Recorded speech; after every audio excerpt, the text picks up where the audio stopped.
రాష్ట్ర వ్యాప్తంగా హనుమాన్ జయంతి ఘనంగా జరిగింది. హనుమంతుడి ఆలయాలకు భక్తులు పోటెత్తారు. పవనసుతుడికి ప్రత్యేక పూజలు, అభిషేకాలు చేశారు. శోభాయాత్రలు నిర్వహించారు.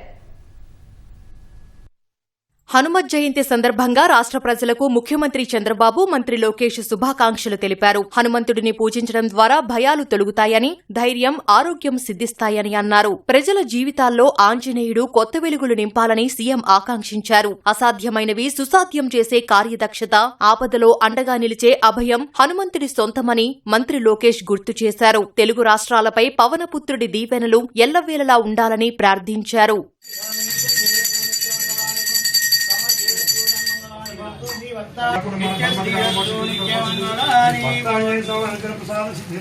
విజయవాడ ఇంద్రకీలాద్రిపై హనుమత్ జయంతి వేడుకలు వైభవంగా జరిగాయి. ఘాట్ రోడ్లోని అభయాంజనేయ స్వామి, ప్రధాన ఆలయ ప్రాంగణంలోని క్షేత్రపాలక ఆంజనేయ స్వామి, మెట్ల మార్గం, సీతానగరంలోని ఉపాలయాల్లో ప్రత్యేక పూజలు నిర్వహించారు. హనుమాన్ జంక్షన్ అభయాంజనేయ స్వామికి ప్రత్యేక అభిషేకాలు చేశారు. పెద్ద ఎత్తున భక్తులు పూజల్లో పాల్గొన్నారు. వినుకొండ శ్రీ గుంటి ఆంజనేయ స్వామి వేడుకల్లో చీఫ్ విప్ జీవి ఆంజనేయులు పాల్గొన్నారు.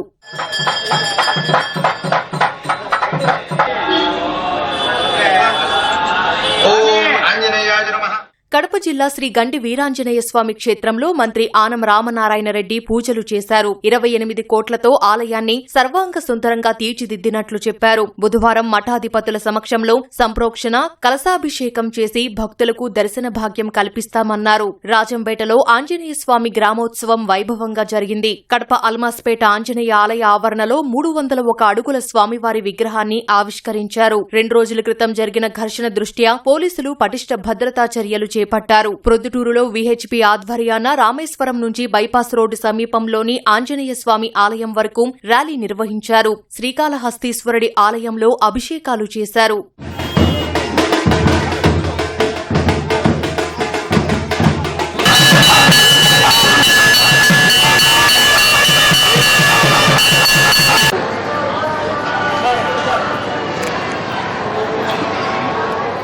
మార్కాపురం జిల్లా త్రిపురాంతకంలో హనుమాన్ శోభాయాత్ర ఘనంగా సాగింది. జై శ్రీరామ్, జై హనుమాన్ నినాదాలతో వీధులు మార్మోగాయి. గిద్దలూరులో కోలాటాలతో ఊరేగింపు సందడిగా సాగింది. నెల్లూరులో హనుమత్ జయంతి ఉత్సవాలు వైభవంగా జరిగాయి. అనంతపురం హనుమాన్ ఆలయాలకు భక్తులు పోటెత్తారు. కసాపురంలో శోభాయాత్ర నిర్వహించారు. నంద్యాలలో హనుమంతుడి జయంతి ఉత్సాహంగా జరిగింది.